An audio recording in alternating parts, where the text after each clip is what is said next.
कर्नाटक राज्य संयुक्त आशा कार्यकर्ता संघ AIUTUC ने मंगलवार को बीदर में इंचार्ज मिनिस्टर कार्यालय के समीप धरना प्रदर्शन किया। उन्होंने राज्य सरकार से अपने वादे के अनुसार काम करने की मांग की। संघ के कार्यकर्ताओं ने आशा कार्यकर्ताओं के मानदेय में वृद्धि, सेवा सुरक्षा और काम के दबाव में कमी सहित विभिन्न मांगों को पूरा करने की मांग की।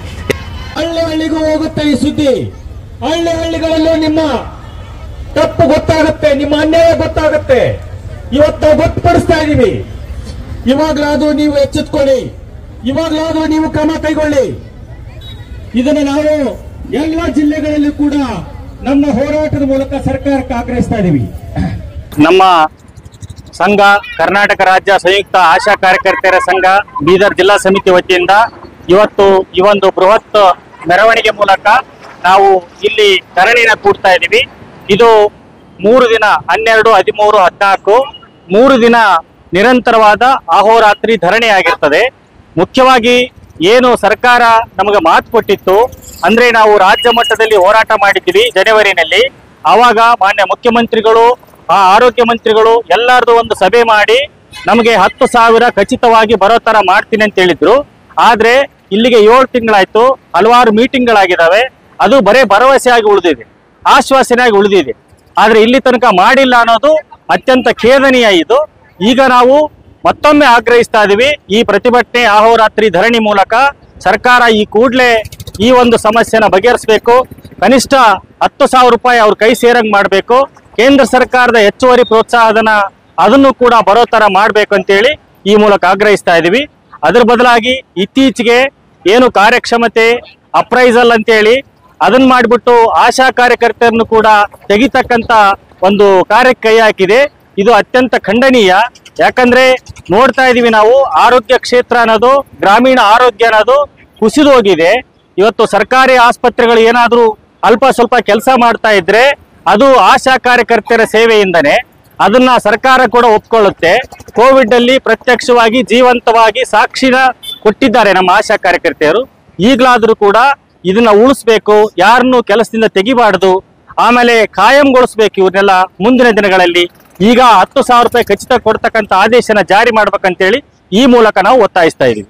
ಒಂದ್ ವೇಳೆ ಈ ನಮ್ಮ ಬೇಡಿಕೆನ ಈಡೇರಿಸ್ತಿದ್ರೆ ಮುಂದಿನ ದಿನಗಳಲ್ಲಿ ಇನ್ನೂ ಉಗ್ರವಾದ ಹೋರಾಟನ ಕೈಗೊಳ್ತೀವಿ. ಮಹೇಶ್ ನಾಡಗೌಡ, ಆಶಾ ಸಂಘದ ಗೌರವಾಧ್ಯಕ್ಷ. ಸರ್, ನಾವು ಇವತ್ತು ಹೋರಾಟ ಹಮ್ಮಿಕೊಂಡಿದ್ದು ಪೂರ್ಣ ಬೀದರಿಂದ ಬೆಂಗಳೂರಿಗೆ ರಾಜ್ಯಾದ್ಯಂತ ಅಹೋರಾತ್ರಿ 3 ದಿವಸ ಧರಣಿ ಹಾಕೊಂಡಿವಿ. ಸರ್ಕಾರ 10,000 ಜನವರಿಲೇ ಕೊಡ್ತೀನಿ ಅಂತ ಹೇಳಿತ್ತು, ಇನ್ನೂವರೆಗೂ ಕೊಟ್ಟಿಲ್ಲ. ಕೊಡದೇ ಇದ್ದ ಕಾರಣಕ್ಕೆ ನಾವು ಆಶಾ ಕಾರ್ಯಕರ್ತರೆಲ್ಲ ರಾಜ್ಯಾದ್ಯಂತ ಬೀದಿಗಿಳಿದೀವಿ.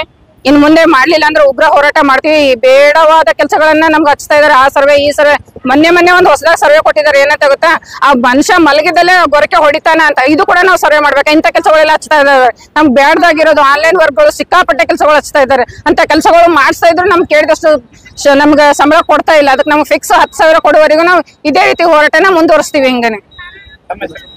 ನನ್ನ ಹೆಸರು ರುಕ್ಮಿಣಿ ಘಾಂಗ್ರೆ. ನನ್ನ ಊರು ರಾಜೇಶ್ವರ, ತಾಲೂಕಾ ಅಧ್ಯಕ್ಷ ಇದ್ದೀನಿ. ಜಿಲ್ಲೆಯಲ್ಲಿ ಉಪಾಧ್ಯಕ್ಷರಾಗಿದ್ದೀನಿ. ಕೆಲಸ ಮಾಡಂದ್ರ ಎಲ್ಲಾ ಕೆಲಸ ಮಾಡತ್ತಿದೇವ್ರಿ. ಸರ್ವೆ ಅಂದ್ರೆ ಯಾವ ಸರ್ವೆನು ಮಾಡಕ್ ನಿಂತೀವಿ, ರೆಡಿ ಇದ್ದೇವು. ಆದ್ರ ನಮಗ್ ಪಗಾರ ಅಂತೂ 5,000 ಮೇಲೆ ದುಡ್ತಾ ಇದ್ದೇವ್ರಿ. 5,000ಲಿಂದ ಏನೂ ಆಗಲ್ಲ ಸರ್. ನಮಗ 10,000 ಫಿಕ್ಸ್ ಪಗಾರ ಮಾಡ್ಬೇಕು, ಇನ್ಸೆಂಟಿವ್ ಎಲ್ಲ ಬರ್ಬೇಕು. ಯಾರೇ ಸಿಎಂ ಆಗಿರ್ಲಿ, ನಾವು ಇಂಥ ಪ್ರಬಲ ಹೋರಾಟಗಳನ್ನು ಬೆಳೆಸಬೇಕಾಗುತ್ತೆ. ಇವತ್ತು ಒಂದು ಜಿಲ್ಲೆನಲ್ಲಿ ಹಿಂಗಾಗಿದೆ, ಎಲ್ಲಾ 31 ಜಿಲ್ಲೆಗಳಲ್ಲಿ ಹೋರಾಟ ನಡೀತಾ ಇದೆ. ಇದೇ ರೀತಿ ನಾವು ಬೆಂಗಳೂರಲ್ಲಿ ಹೊತ್ತುಂಟ್ರೆ ಅದು ಬೆಂಗಳೂರು ಅಳಿಗಾಡುತ್ತೆ ಮೇಲೆ. ಅದನ್ನು ನಾವು ತೋರಿಸಬೇಕಾಗತ್ತೆ, ಸರ್ಕಾರಕ್ಕೆ ನಾವು ಅದನ್ನು ಎಚ್ಚರಿಸಬೇಕಾಗುತ್ತೆ.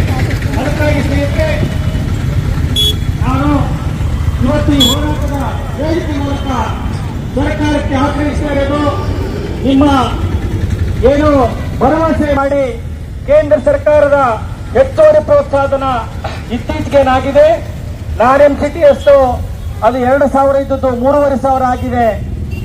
ನಾವು ಇದು 3 ದಿನ ಕುತ್ಕೊಳ್ತಾ ಇದ್ದೀವಿ. 3 ದಿನ ಕುತ್ಕೊಂಡು ನೀವು ಒಂದ್ ವೇಳೆ ಹಳ್ಳಿಗೂ ಹೋಗುತ್ತೆ ಈ ಸುದ್ದಿ, ಹಳ್ಳಿಗಳಲ್ಲೂ ನಿಮ್ಮ ತಪ್ಪು ಗೊತ್ತಾಗುತ್ತೆ, ನಿಮ್ಮ ಅನ್ಯಾಯ ಗೊತ್ತಾಗುತ್ತೆ. ಇವತ್ತು ಗೊತ್ತುಪಡಿಸ್ತಾ ಇದೀವಿ.